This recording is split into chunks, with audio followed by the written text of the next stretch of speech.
Tema që do flas sot ka të bëjë me paragjykimin nga rrjetet sociale, në rrjetet sociale nga të tjerët që janë prezent aty dhe se si ti do gjesh forcën për të vazhduar të punosh aty në atë prezencën që ke krijuar në rrjetet sociale, pavarësisht paragjykimeve që do kesh nga të tjerët. Më tepër kjo vlen për vajzat, sepse është përhapur shumë, por paragjykime mund të kenë edhe djemt.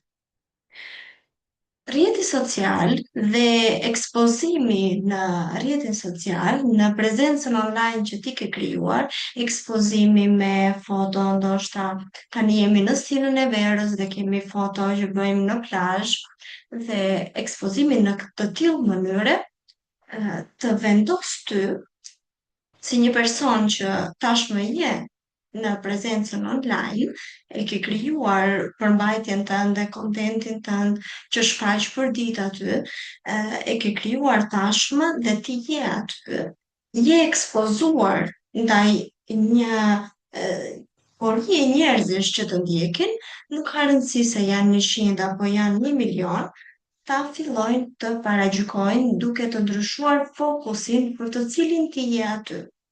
Dhe kjo temë më erdhi jo vetëm që unë vete kam kaluar këtë pjesë, por gjatë seancave të kurseve që unë zhvilloj, shumë vajza kanë pyetur se si ja kam dalë kur jam ndodhur në momentin e paragjykimit.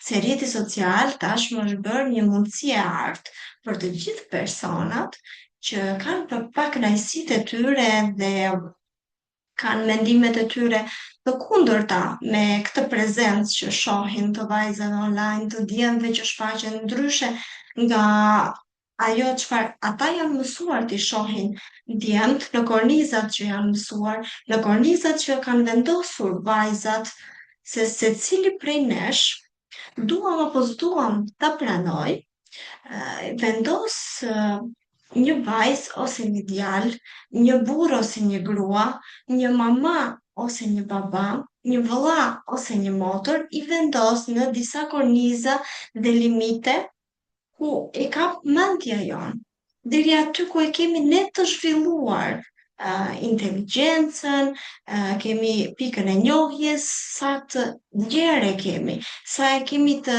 zgjeruar horizontin për të parë më larg. Pra, ne ata, ju, na vendosni te limitet tuaja. Por, tu qëndron ajo ai momenti ku se cili prej nesh duhet ta kapërcej, ta tejkaloj. Dhe si bëhet? Në fillim, kur u përbolla për herë të parë me paragjykimin, me këtë mundësi të artë që të shprehen njerëzit dhe e kanë gjetur pikërisht tek postimet tona, në anë të komenteve, që ne e kemi lënë të lirë si një mundësi që ti mund të shprehesh, dhe me që e ke këtë të drejtë, fillon dhe shkruan dhe komenton për atë çfarë ti dëshiron dhe nuk të pëlqen. Je i lirë ta bësh, por se si unë e kapërceva këtë moment, ishte pikërisht fokusi. Për çfarë isha unë aty?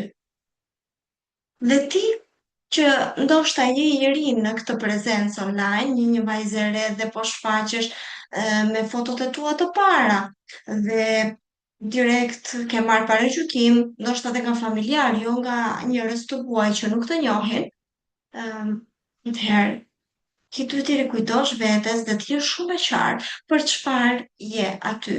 Pse po i nxjerr këto foto? Pse po ekspozohesh? Do të tregosh çfarë? Në qoftë se fotot e tua janë thjesht se të bëjnë ty të lumtur, po do ta vazhdosh, do ta bësh sepse arsyeja është shumë madhore. Ti je e lumtur me atë që bën dhe nuk ke asnjë gjë të keqe, nuk ka asnjë problem për pjesën tjetër, në qoftë se ti nuk shfaq, nuk prezanton me fotot e tua një influencë të keqe tek shikuesit e tu. Dhe te audienca jote, për shembull, në qoftë se nuk ka asnjë problem për vajzat e tjera, për fëmijët ose kushdo qoftë aty prezent.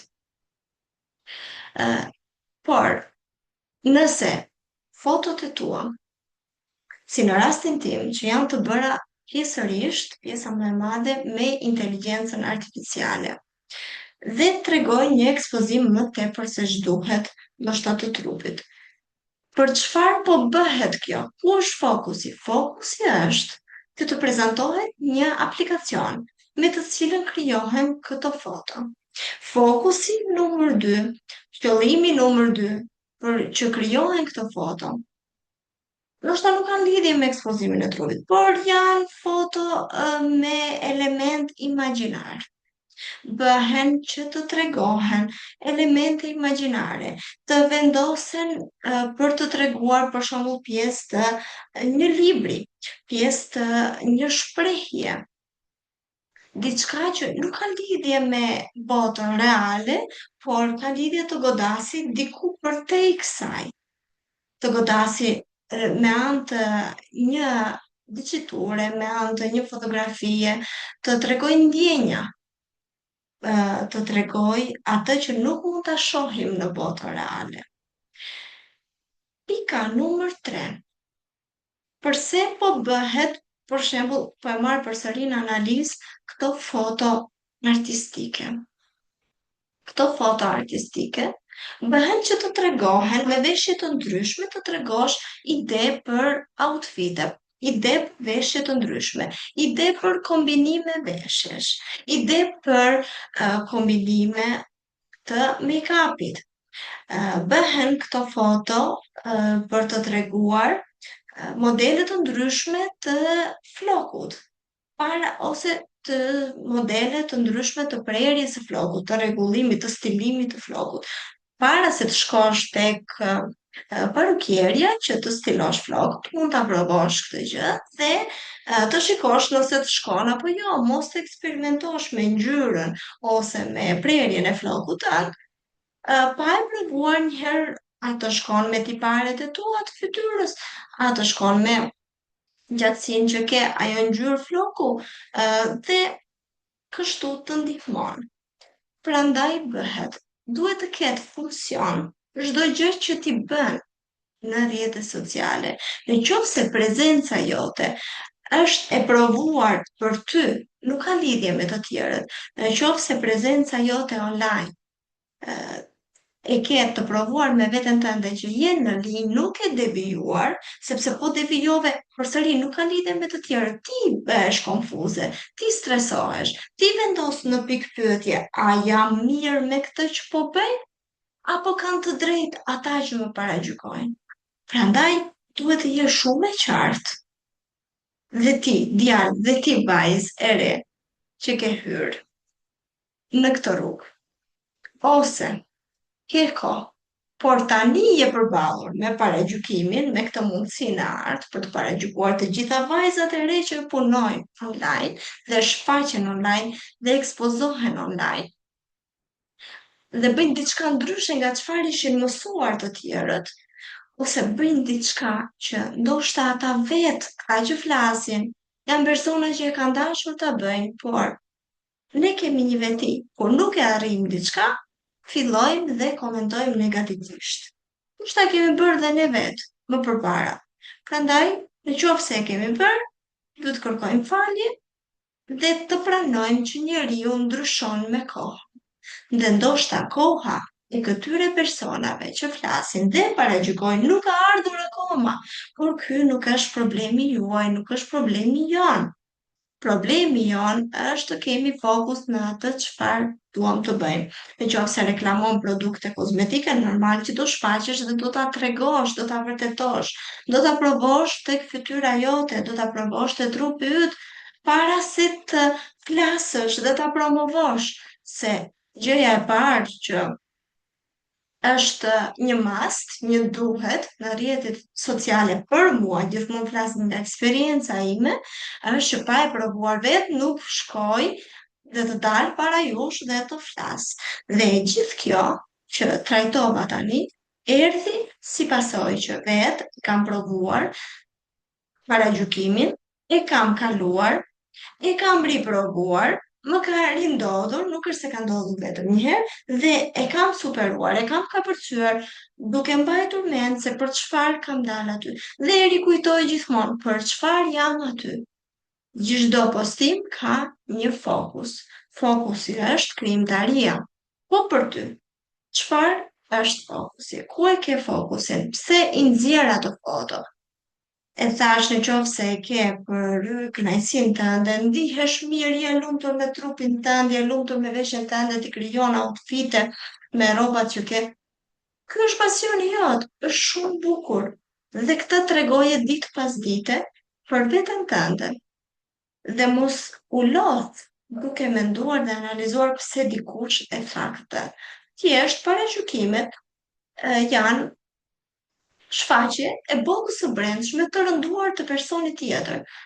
Është shumë e lehtë ta thuash, është e vështirë ta kuptosh dhe ta mbash për brenda për vete dhe ta ushqesh këtë që nuk ka problem, ai ajo thjesht pati një moment të vështirë në jetën e vet në këtë pikë dhe veprimi, fotoja, videoja që unë nxora ju duk paksa e tepruar, për shembull, ose ju duk pa lidhje. Por duhet ta bësh dhe duhet vazhdimisht të postosh, të krijosh, duke qëndruar besnike fokusit tënd derisa të vi koha që të kuptohet nga të gjithë. Në qoftë se do bisedonim bashkë para për çdo qoftë personi që po e dëgjon këtë video tani, do bisedonim për shembull para periudhës Covidit në Shqipëri, do ishte shumë e vështirë që të kuptohej se mund të shfaqesh online dhe në këtë mënyrë kaq masive dhe të reklamoje, të krijoje një punë, të sjellje të ardhura në këtë mënyrë. Madje do të thoshin që jo, nuk duhet ta bësh se je një femër dhe do keq kuptohesh. Ndërsa tani gjërat kanë ndryshuar kaq shumë që po kthehet në normalitet. Në qoftë se ti je duke bërë diçka ndryshe, duke sjellë diçka ndryshe, si në rastin tim që kur e fillova pjesën e krijimit të fotografive me inteligjencën artificiale, fotografi të llojeve të ndryshme që variojnë nga një kreativitet që nuk ngjan në botën reale deri në një kreativitet që ngjan pothuajse identik me botën reale dhe janë pikërisht postimet që kanë të bëjnë me vibe-in, me kohën e verës, me stilin e verës që jemi, me rroba plazhi, me veshje plazhi etj etj. Ishte paksa abstrakte dhe filluan paragjykimet që po çfarë është kjo që po bën.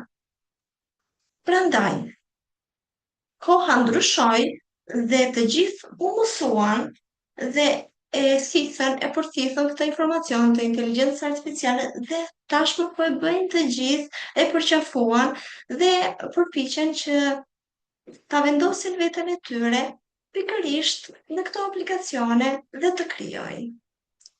Fillimisht të krijojnë dhe pastaj shkojnë e bëjnë kur u pëlqen ky krijim që ka dalë nëpërmjet inteligjencës artificiale, kanë shkuar dhe kanë bërë një photoshooting ashtu siç e kishte krijuar inteligjenca artificiale me outfitet e veta, me veshjet e tyre në vende që mund t'i gjejnë në zonën ku jetojnë, në shtetin ku jetojnë. Prandaj, në qoftë se tani po paragjykohesh, mos u mërzit, koha nuk ka ardhur akoma për ty, por kjo nuk do të thotë që të ndalosh, duhet të vazhdosh, duke mbajtur mend për çfarë je aty në prezencën tënde online dhe ku kërkon të arrish. Nuk e pse t'ia thuash të gjithë komentuesve dhe të gjithë atyre që të paragjykojnë, por mbaje në mendjen tënde dhe vazhdo krijo kontent për mbajtje duke ecur krahas këtij fokusi që ke qëllimit përse je aty.